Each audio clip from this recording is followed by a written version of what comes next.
What's up, everyone? It's Mr. Duel here again with another video. This time it's going to be about Ningguang and just a potential build because I feel like Ningguang has a really high potential to be the main DPS on any team. I feel like she has a lot of high damage in the later game. I feel like in the beginning it might be a little rough, but if you could get the right build on her, I feel like could be outpouring a ton of damage. I don't have her completely built yet. Once I finish my team of four that I have now, I am planning on building Ningguang. But here's just a potential what I think she would be really good at. Again, I think she's going to be amazing at just being a burst DPS, just doing tons of damage in a quick succession as well. Just because how her ult plays with her elemental skill. So what I'm actually looking into building Ningguang, of course, is getting her attack as high as I can, getting some elemental mastery. I don't think this is going to be the primary focus, but this is going to be good for having her sustain a long time without having a lot of defense, but still being able to sustain in battle without taking damage. So you won't really need a healer with her, hopefully, if she's played right. Then, of course, really the two main things that I think is going to be really good with her is the crit rate and critical damage. If you could get these both extremely high, definitely the critical damage, I feel like she's going to be doing a ton of damage because she could send out a lot of projectiles whenever you get a lot of the jade crystals stacked up. And man, like I could see high burst potential with a high crit rate with those jade crystals and her ultimate on top of that. Like it's just gonna be nutty.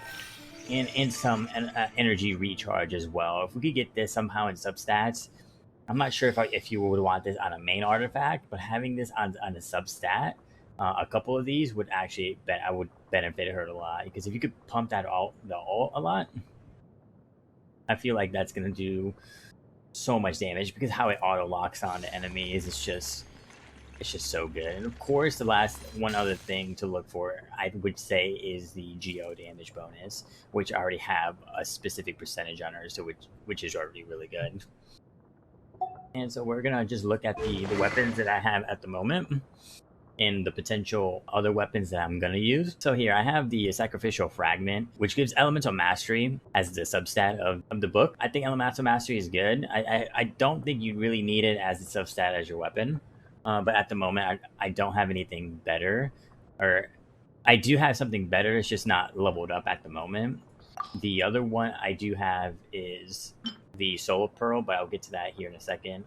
And why I think the Sacrificial Fragment is good on her for now is that after damaging an opponent with an elemental skill, the skill has a 50% chance to end its cooldown. And this is normally 40%, but because I actually got two of these, I was able to refine it. So I managed to get this to 50%.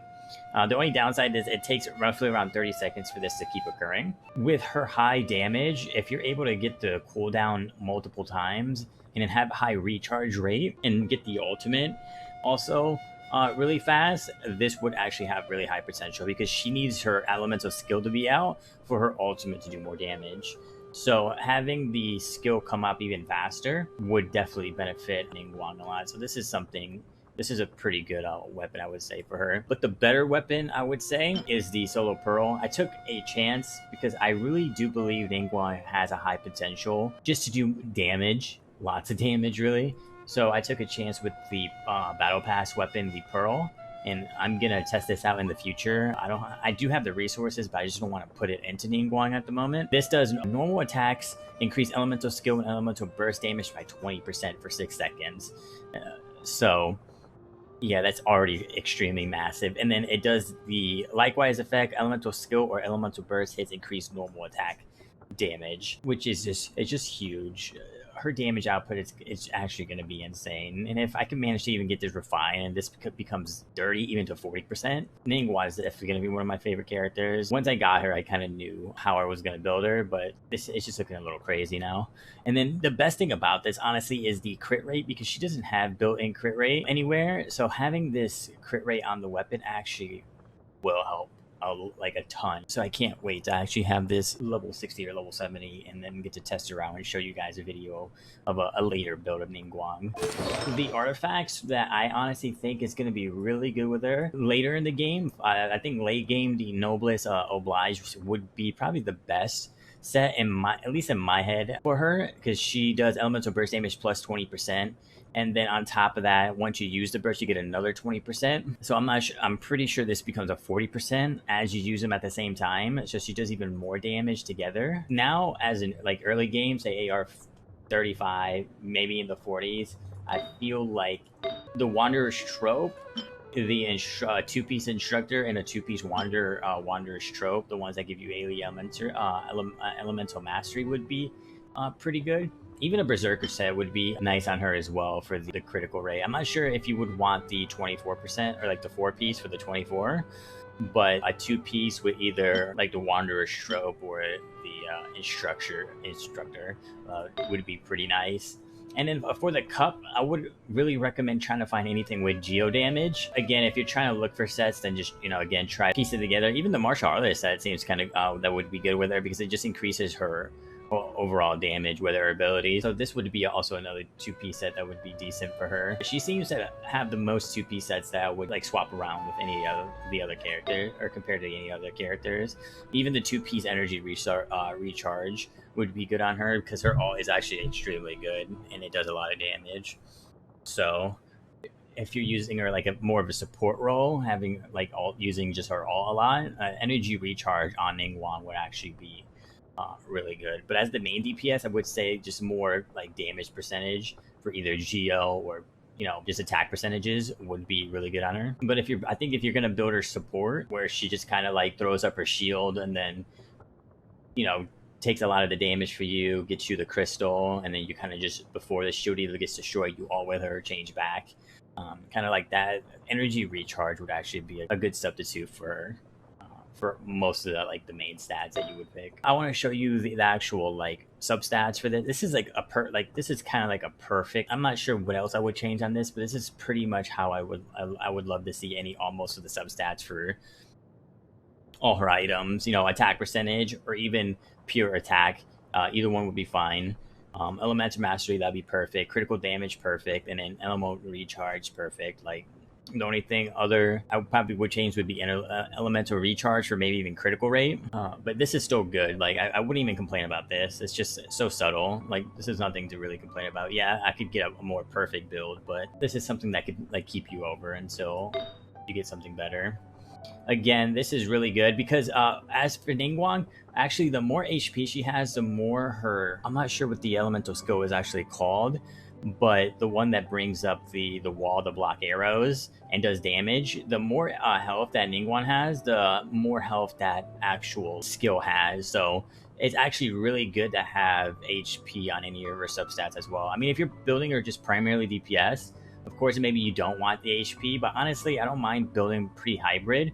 Having a lot of damage with at least medium sustainability would be really nice with her, because that means you wouldn't really need a healer playing Ningguang if you play her right, depending on how fast you could get the her wall up. And we'll get into her constellations later, which will help. I don't have any of her constellations, but I think it would greatly help her sustainability and her DPS. And then the next one is, of course, I have the Const Refiner Hour. This is just going to be attack percentage. That's going to be the main attack percentage. This is going to be geo damage, and then I'm probably going to change the Scholar's Lens for the Gladiator Triumphs for more critical damage, because I'm going to have high crit because of my weapon crit rate, and then higher critical damage, which is me more output. And then the only thing, this is like 50-50 with me. I kind of want more health for the J screen, but I kind of want her more damage. But see, this is kind of the same, so I'm pretty sure I might just go with the critical damage Gladiator Triumph for the time being whenever I start building her up. Until I could find better pieces. And I want to go over some of the constellations of hers, and why I think she's going to be a really high burst damage. Because look, when normal attacks hit, they're going to deal AoE damage. So like if there's going to be grouped with enemies and you're doing tons of burst damage, if it keeps the same amount of damage per enemy hit, even though they're just next to each other, it's going to be massive. Like, that's just going to be massive.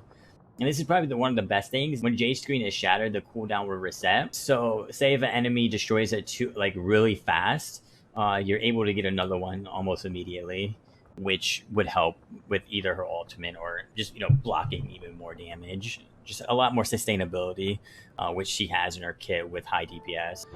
And then of course it's just leveling up. And then Of course, it seems like her constellation just helps her sustainability a lot, and it's just great because if you can make her high DPS and her built-in kit just has high sustainability, she's gonna imagine just not needing a healer. Like that's basically how she's gonna operate at later levels. I feel like she's just not gonna need a healer. She's just gonna have high sustain by getting the fragments that drop from enemies elemental, like the shields, and then on top of that having the wall for herself, and then on top of that just having the base sustainability in her kit. Of course, that's only if you can get all the constellations, which is already kind of hard to do. So, but overall, even without the constellations, she would be extremely good. And yeah, see the J screen. Okay, it's called J screen. The J screen actually it blocks the projectiles, and the endurance scales with the max health. So this is why the substat for HP is really good. And really, the two other things I want to talk about is when Ningguang is in possession of Star J's, her charge attack does not consume stamina. This is massive. This is probably one of the main reasons. So that means you could literally just charge basic attack, charge attack, basic attack, charge attack, and just keep spamming it, and you'll never run out of stamina. So she has a good potential of really never running out of stamina. Like you could probably just use the stamina to do proper iframes, and you just never have to really manage the stamina too much with her, which is great. And then of course, even get more damage once she gets to Ascension 4 is the character that passes through the J screen will get 12% geo damage bonus, which means her, because there's not really any other geo characters unless you're playing the well with her, or even the Traveler. With all of that, I feel like her potential is going to be insane, and anybody who has Ningguang, I would definitely recommend you looking into the build and seeing if you like it. If anybody who just unlocked her but wasn't sure that she's going to be good, I guarantee that she's definitely going to be a really good character. But yeah, that's really just kind of my thoughts on Ningguang at the moment, and hopefully I could get this build up and running for you guys in the future whenever I'm done with the main team that I got going. Yeah, if you guys did enjoy the video, just remember to leave a like, subscribe, and to the next one. Thanks, guys.